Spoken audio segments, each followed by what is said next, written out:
আলাইকুম ওয়া রাহমাতুল্লাহি ওয়া বারাকাতুহু। স্লোগানের মধ্যে আমার সালাম পেছনের দিকে হারায় গেছে, উত্তর শুনি নাই। আরেকবার দেব?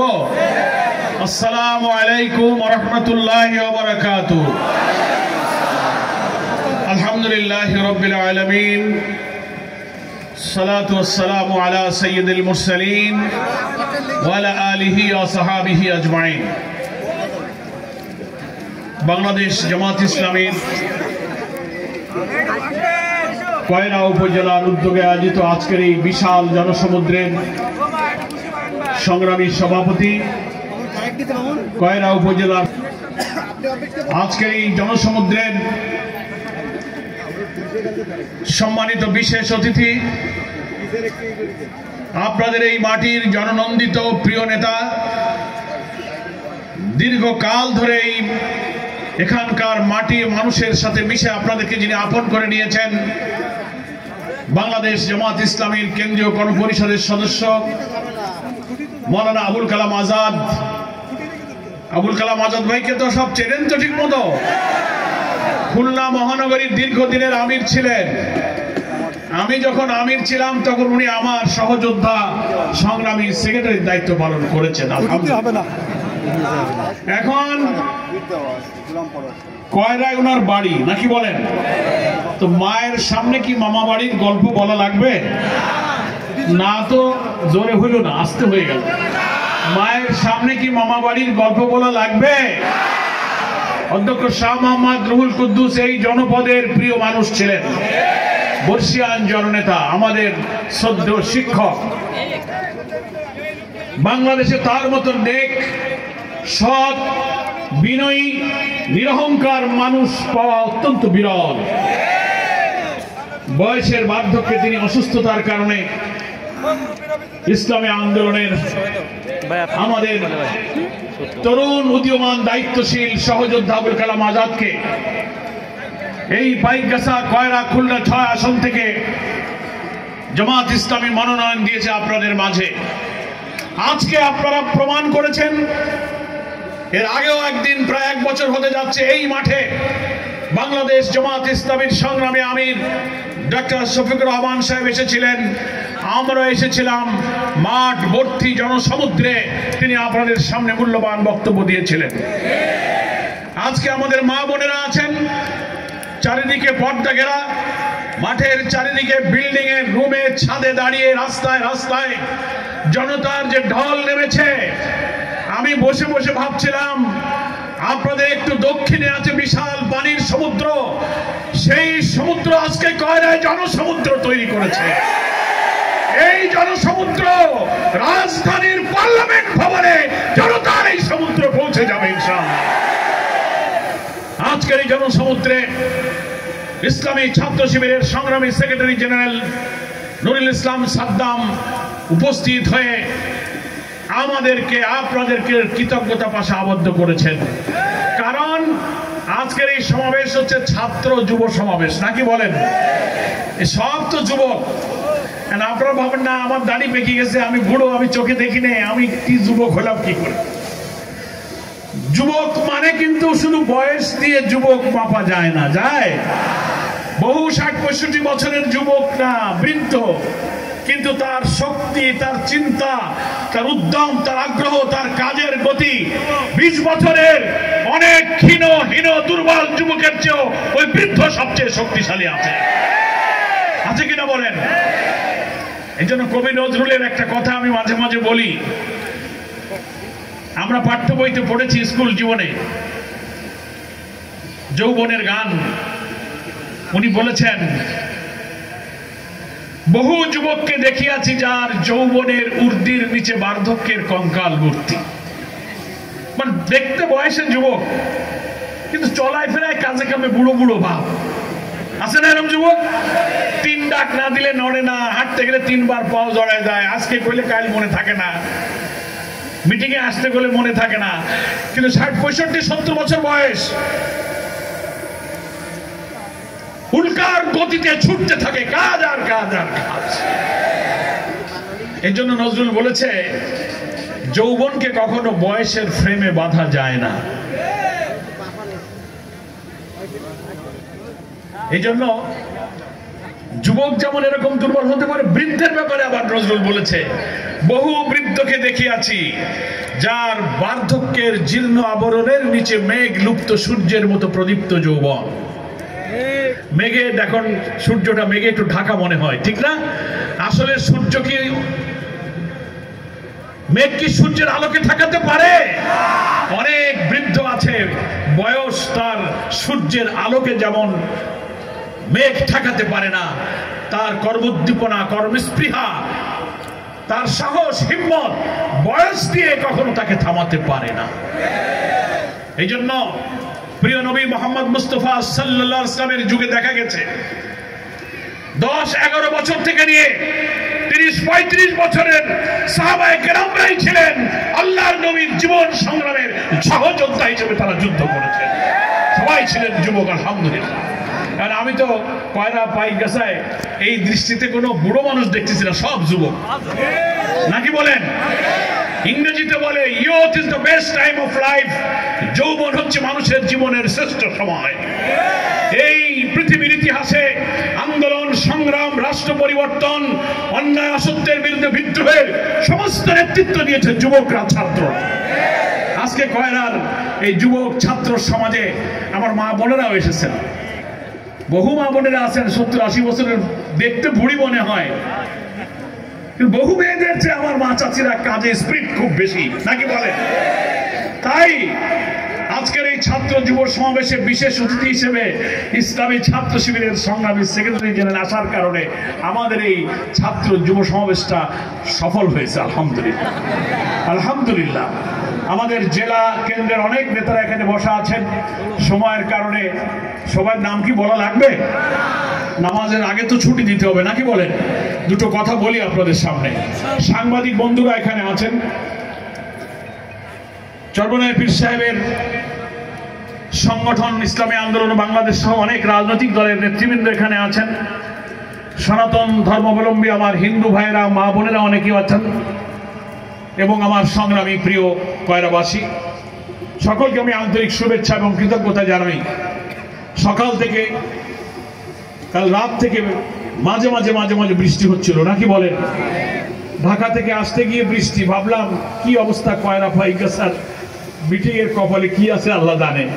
এমনি ভাঙন দেশের মানুষ, ভাবলাম নদী, খাল, বিল, ঝড় ঝাপটা, জঙ্গলের বাগের মধ্যে তো বসবাস করে, বর্ষায় এদেরকে আটকাইতে পারবে না ইনশাআল্লাহ। তো আল্লাহ তাআলা মেঘকে মুক্ত করে দিলেন, পাইকগাছাও দেখলাম তাই আস্তে আস্তে রোদ উঠলো। আর এখানে তো আলহামদুলিল্লাহ একটা এয়ার কন্ডিশন চলতেছে, নাকি বলেন? না গরম না বৃষ্টি, কখনো রোদ কখনো মেঘ, এটার নাম হচ্ছে রব্বুল আলামিন, নাকি বলেন? এখন বক্তৃতা তো আমার আগে সব নেতারা করা হয়ে গেছে, সব বক্তৃতার যোগফল হচ্ছে আমার বক্তৃতা, নাকি বলেন? তো বলবেন যে বাবা তুমি আসলে এতদিন পরে দুটো কথা নতুন করে বলে যাও। নতুন করে কথা হলো এই, দাঁড়িপাল্লায় আমরা কেন ভোট দেব? আওয়ামী লীগের লোকেরাও ভোট দেয়, বিএনপিও দেয়, জাতীয় পার্টিও দেয়, যত দল ভোট দেয় সেই ভোট আর জামাত ইসলামের পক্ষ থেকে জনগণের কাছে দাঁড়িপাল্লায় ভোটের আবেদন, এটা কি একই কারণে? না, তারা ভোট চায় দুনিয়ার নেতৃত্ব কর্তৃত্ব করে নিজের স্বার্থকে তারা সংরক্ষিত করতে চায়। আমরা ভোট চাই আমার রব, আমার মাবুদ, আমার আল্লাহ দুনিয়াতে তার গোলাম হিসেবে আমাদের পয়দা করেছেন। তার আইন, তার শাসন, তার বিধান যদি দুনিয়াতে প্রতিষ্ঠিত না থাকে তো আমরা আল্লাহর গোলামি করতে পারি না। মানুষের আইন থাকলে মানুষের গোলাম হয়, আর আল্লাহর আইন যদি চলে সে আল্লাহর গোলাম হয়ে যায়।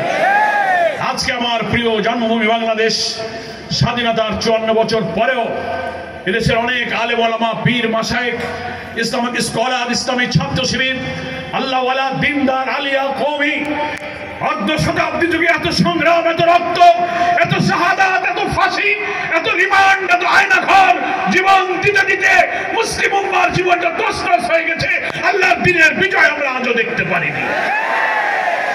তাই 26 সালের ফেব্রুয়ারির নির্বাচনের যে সম্ভাবনা দেখা দিয়েছে, আশা করা যাচ্ছে এই নির্বাচন যেহেতু কোনো দলের অধীনে হবে না, একটা অন্তর্বর্তীকালীন অরাজনৈতিক সরকার এই নির্বাচন হয়তো পরিচালনা করবে। এর আগের 3টা নির্বাচনে আমরা ভোট দিতে পারি নাই। মানুষ 24-এর গণ অভ্যুত্থানের পর একটি অত্যাচারী শাসককে বিদায় দিয়ে এক সাগর রক্ত পেয়ে একটি নতুন বাংলাদেশের জন্ম দিয়েছে। 18 কোটি মানুষের গণ আকাঙ্ক্ষা পূরণের মধ্য দিয়ে আমরা একটি নতুন মানবিক বাংলাদেশ তৈরি করতে চাই। সেটাই আগামী নির্বাচনে এমন একটা দেশ গড়তে হবে। নতুন বাংলাদেশ মানে হলো 54 বছরের যারা দেশ শাসন করেছেন, যত দলকে আমরা ভোট দিয়েছি, যত মার্কায় ভোট দিয়েছি, তাদের শাসনও আমরা দেখার সুযোগ পেয়েছি। কোন সরকার, কোন দল যারা এই 54 বছর দেশ শাসন করেছেন, বুকে হাত দিয়ে কোন দলের নেতারা বলতে পারবেন না যে আমার দলের কোন নেতা, কোন কর্মী, কোন এমপি, কোন মন্ত্রী কেউ দুর্নীতি করে নাই, এমন কোন দল বাংলাদেশে নাই। একটা দল, সেটা হলো জামাত ইসলামী। একটা দল, সেটার নাম ইসলামী ছাত্র শিবির। 1979 সালের পর থেকে বাংলাদেশের যত গ্রহণযোগ্য নির্বাচন হয়েছে, প্রত্যেকটি নির্বাচনে জামাত অংশগ্রহণ করেছে।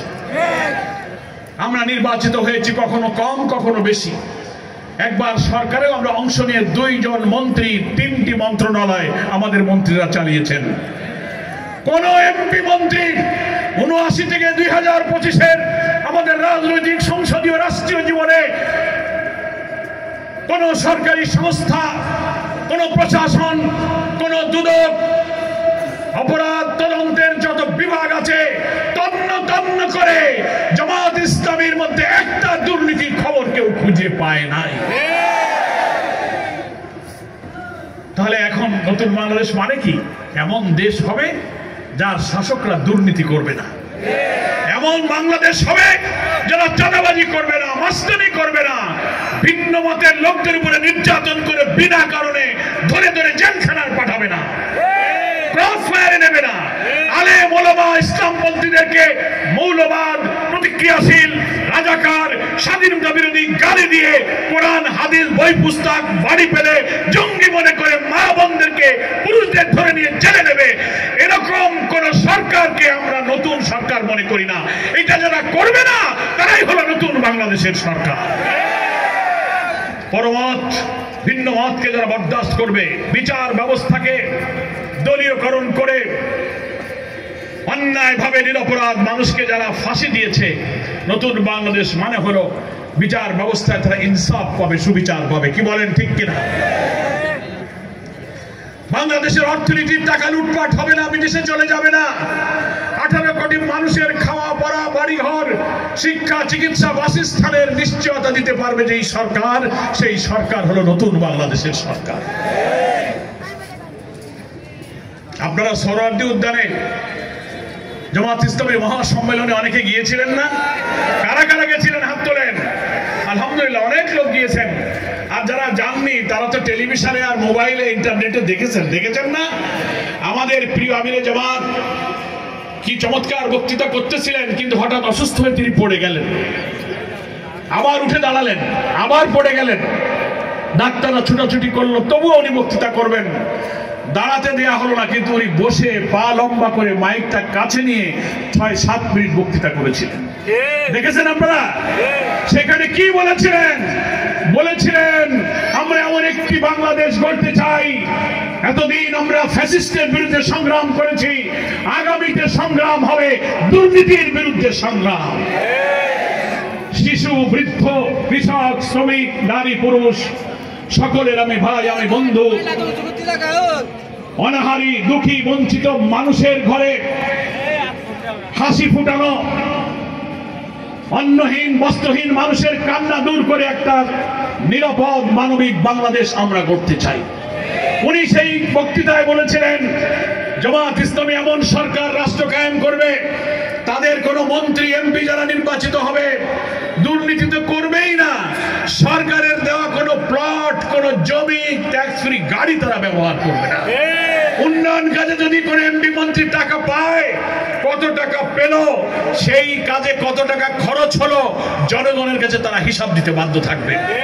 বাংলাদেশে কোন রাজনৈতিক দলের নেতারা কি এই বক্তৃতা করতে সাহস পায়? করবে না। কেন সাহস পায় না কেন জানেন? তারা ভাবে যে লুটপাট করে খাওয়ার জন্যই যে এমপি হয়েছে। টাকা ভোটের আগে 10 কোটি খরচ করছি, জিতে আগে সেই খরচের টাকা আগে তুলে নেব। চাল চুরি, গম চুরি, রাস্তার টাকা, বান্ধের টাকা, ওয়াবদার টাকা, রিলিফের টাকা, 1 লাখ টাকা বরাদ্দ হলে কাজ 50,000 হয় না, বাকি পকেটে চলে যায়। এই তো স্বাধীনতার 54 বছরের ইতিহাস। জামাতের আমির বলেছে এমন বাংলাদেশ গড়ব, দুর্নীতির বিরুদ্ধে জিহাদ চলবে, কোনো দুর্নীতি থাকবে না। এখন এইরকম একটা সুন্দর বাংলাদেশ, ন্যায় বিচার, ভাত কাপড়ের অভাব হবে না। আমার শিক্ষিত যুবক ছাত্ররা লেখাপড়া শিখে কলেজ, বিশ্ববিদ্যালয়, মাদ্রাসা থেকে পাশ করে বেরিয়ে আসলে কাজের অভাবে বেকার থাকবে। লেখাপড়া শিখালো বাপ মা, এখন চাকরির অভাব, তাকে কাপড় চোপড় কিনে, ওষুধ কিনে তার খাওয়া পড়ার সাহায্য করতে পারে না। এই বেকার জীবন হবে না।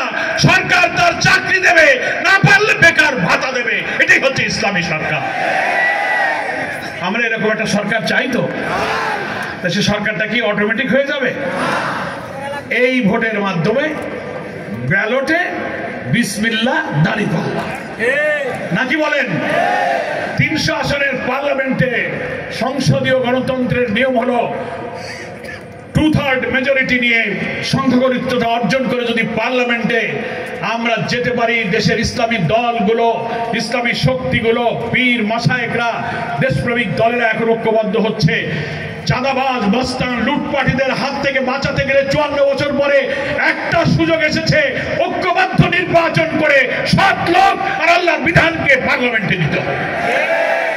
এখন কয়রা পাইকগাছা থেকে যদি আমরা ভোট দেই, 300 আসনের সব জায়গায় যদি এরকম ভোট হতে থাকে, আর সংখ্যাগরিষ্ঠ আসন যদি 7 লোক নেক মানুষরা পেয়ে যায়, তাহলে মানুষের বানানো আইনকে পরিবর্তন করে আমরা আল্লাহর আইন সেখানে কায়েম করতে পারবো। কি পারবো কিনা বলেন? হিন্দু মা বোনেরা ভাইদেরকে বলি, আল্লাহর আইন কায়েম হলে হিন্দুরা সবচেয়ে নিরাপদে থাকবে। কারণ আল্লাহর নাজিল করা বিধান হচ্ছে আল্লাহর কোরআন, নবীর আদর্শ, আসমান থেকে আমাদের সৃষ্টিকর্তার বিধান। এই বিধানের মধ্যে মানবিক, সামাজিক, বৈষম্যহীন প্রত্যেকটি পূরণের বিধান আল্লাহ এই কোরআনের মধ্যে নাজিল করে দিয়েছেন। প্রিয় নবীর সে আদর্শ চরিত্র আর ওই বিধান যারা মানবে, তারা কখনো অন্যায় করবে না, জুলুম করবে না, চাঁদাবাজি করবে না, খুন করবে না, সবার অধিকার ফিরিয়ে দেবে। এই কারণে আল্লাহ প্রদত্ত বিধানের ভিত্তিতে যে শাসন হয়, যে নেতৃত্ব হয়, তাদের হাতেই সব ধর্মের লোকেরা নিরাপদ থাকে।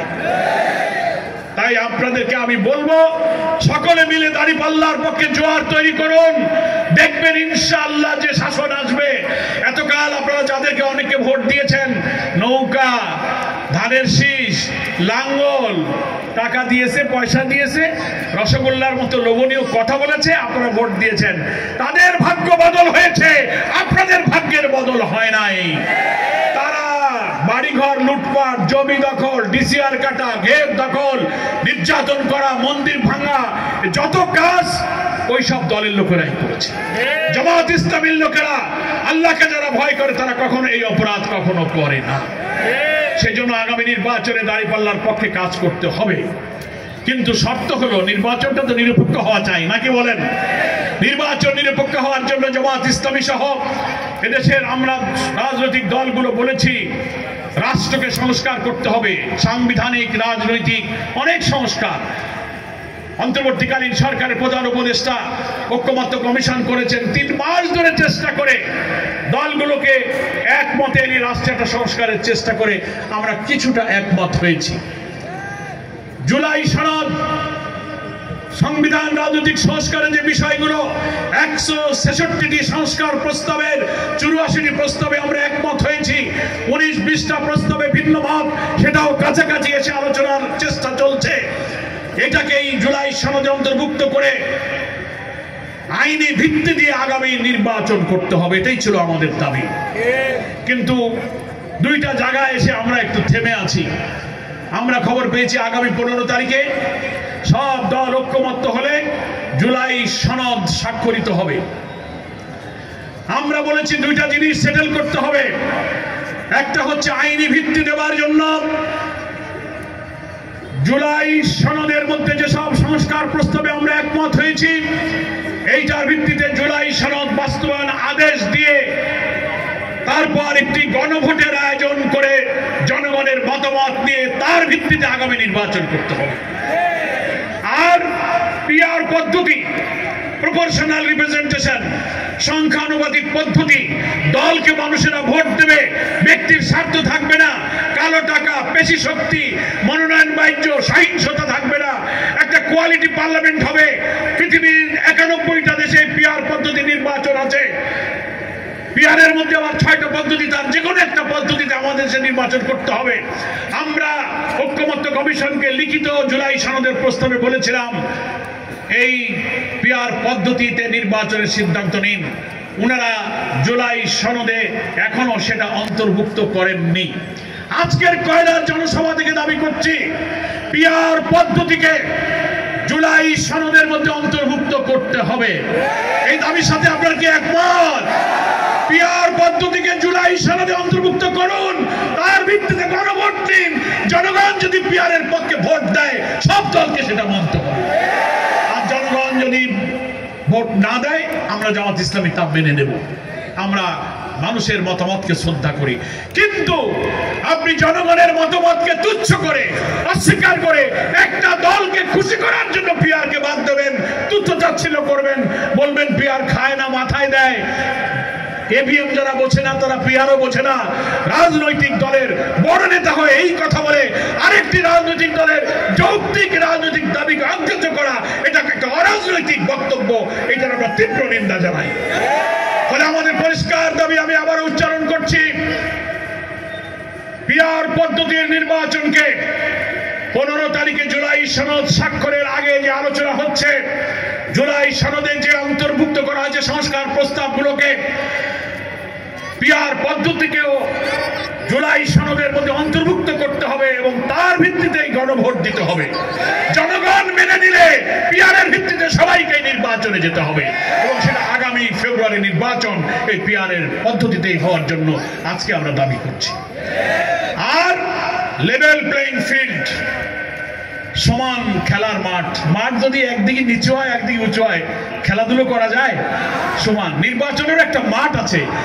সরকার যদি, নির্বাচন কমিশন যদি, ডিসি, এসপি, ওসি, উপদেষ্টারা যদি কোন একটা বিশেষ দলের পক্ষে চলে যায়, সব দলের সাথে সমান আচরণ না করে, নির্বাচন কখনো নিরপেক্ষ হয় না। এক্ষুনি আমরা দেখতে পাচ্ছি প্রশাসনের পক্ষ থেকে এখনো পক্ষপাতিত্ব করে কখনো কখনো এক একটা দলের দিকে তারা ঝুঁকে পড়ছেন। নির্বাচনের আগে প্রশাসনকে নিরপেক্ষ থাকতে হবে। সবাই আপনারা রাজি আছেন? Level playing field.